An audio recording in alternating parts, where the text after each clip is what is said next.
Hello viewers, welcome to Africa and Beyond Television Network, and this afternoon we need to take a look on an important matter. The major question is, can President Nelson Chamisa unite with Savior Kasukuwere? Can they form a coalition? Can they work together? This is a very important piece which we need to take a look right away.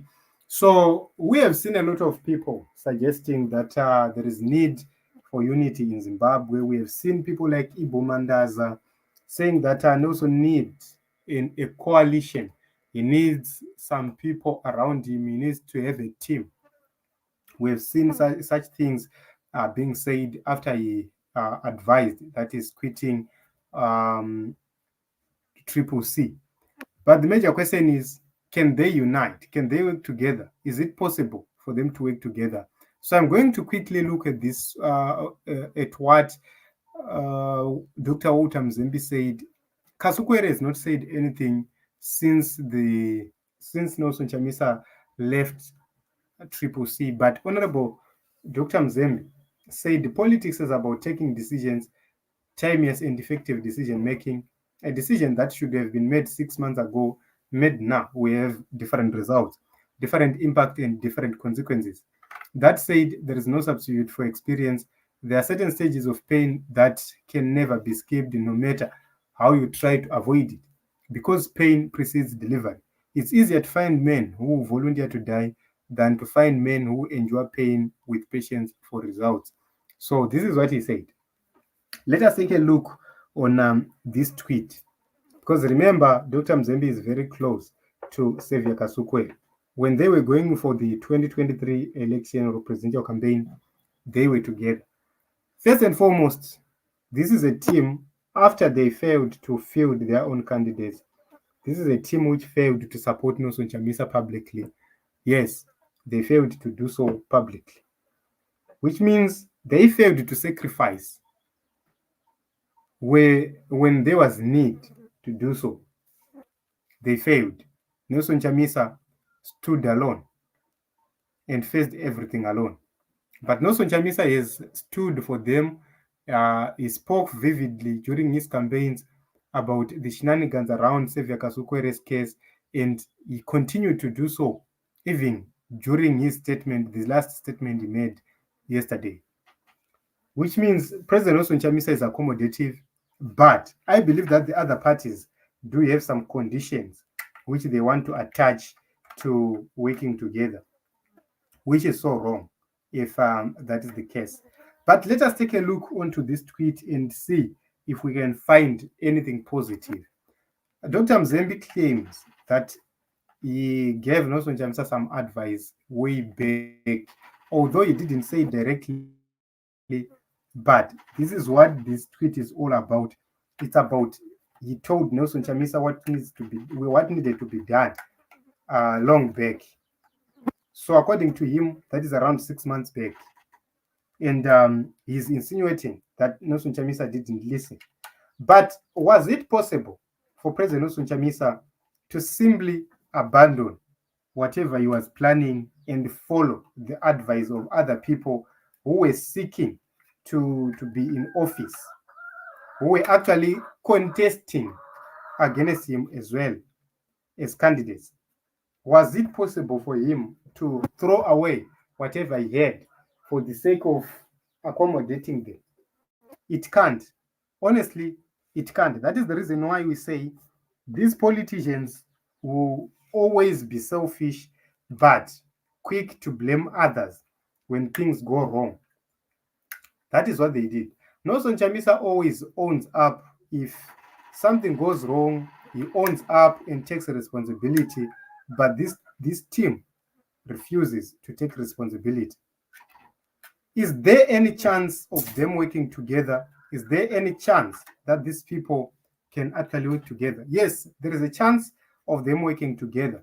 That is, if the team of Savior Kasukuwere recognizes Nelson Chamisa as the leader who can lead the opposition. At this moment in time, the people within G40, they believe that they have the necessary tools to remove ZANU-PF. So they will tell you we have military connections, we have CIO connections, we have this and that. So we can do A, B, C, D. But that is not true. That is false. If they had all those connections, they would have stopped what happened towards the elections. They would have stopped their candidate from being removed from the ballot if they had all that support. Which means these guys, they need to swallow their pride. After swallowing their pride, they need to engage President Nelson Chamisa at personal level, not to give him advice, but to actually join him if they want to work together. They must genuinely join him, not in anticipation of having some power sharing arrangements, or not in anticipation of Nelson Chamisa dishing out positions to them. They must join the same way other people join. It means if Nelson Chamisa is to form a party, they will have to join that party officially, not with the intention to get positions, but to just join as everybody. That is very, very, very important. If they manage to do so, then there's a great possibility that they can work together, because President Nelson Chamisa is one of the most accommodative people, and is one of the most people who have been talking about unity. So you have to understand that. And they also need to understand that there are people who are willing to work with Nelson Chamisa, who are experienced enough to tackle the economic challenges we have. Sometimes these people believe that experience matters. Yes, experience matters, but also ideas, innovation matters as well.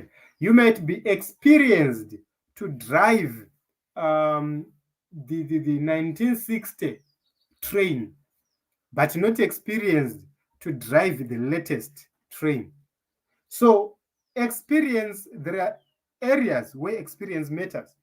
Xavier Kasukuwere claims to be an experienced politician, but failed to stop ZANU-PF, failed to stop them from removing him from the ballot with all that experience. Also, Nelson Chamisa is not a new politician. He's a seasoned politician. For more than 20 years, he has been there working with Morgan Tsvangirai. He worked with Morgan Tsvangirai for several years, and he has been in the government. He worked for the government. He was a minister in the government. That gives him necessary experience in terms of knowing how a government is run. At a certain point in time, he got close to Mugabe when he was a minister and working under his government, which means he understands some attributes of how things should be run. Which means when it comes to the issues of experience, Nelson Chamisa cannot be counted as a person without experience. That is very important to note. So, in my own view, I believe that the only person with capacity and capability to remove this regime is President Nelson Chamisa. No matter how they will try to silence him, I don't see them succeeding in doing so. So, with or without Kasukuwere, Nelson Chamisa will eventually emerge victorious, which means these are the people who need Nelson Chamisa more than he needs them. So they have to understand that, swallow their pride, join him. I have not seen them talking anything positive about this bold move made by Nelson Chamisa. It's about accusations, takat tikazot, which does not help at this moment in time. What matters at this moment in time is what needs to be done, when, how, and why. That is what matters at this moment in time, which means all these other issues do not matter at this moment in time. So, in conclusion, Team Zimbabwe, in my own view, yes, there's a great possibility that Nelson Chamisa can unite with Xavier Kasukuwere and deliver a new great Zimbabwe. But it's not Nelson Chamisa who needs Xavier Kasukuwere. It's Kasukuwere who needs Nelson Chamisa for him to remain politically relevant. So that is how I view things. They have failed to mobilize within their own parties and PF. They failed to come back or to deliver anything meaningful. So I don't see them actually winning in terms of doing all these things. So at this moment in time, they need each other, but they need Nelson Chamisa more so that change is delivered in Zimbabwe. Even they might think about other avenues and other means. Everything is centered on Nelson Chamisa because Nelson Chamisa has the masses. So without the masses, then you won't be able to take power in the nation of Zimbabwe, whichever way. So this is my thinking. Let us talk in the comment section.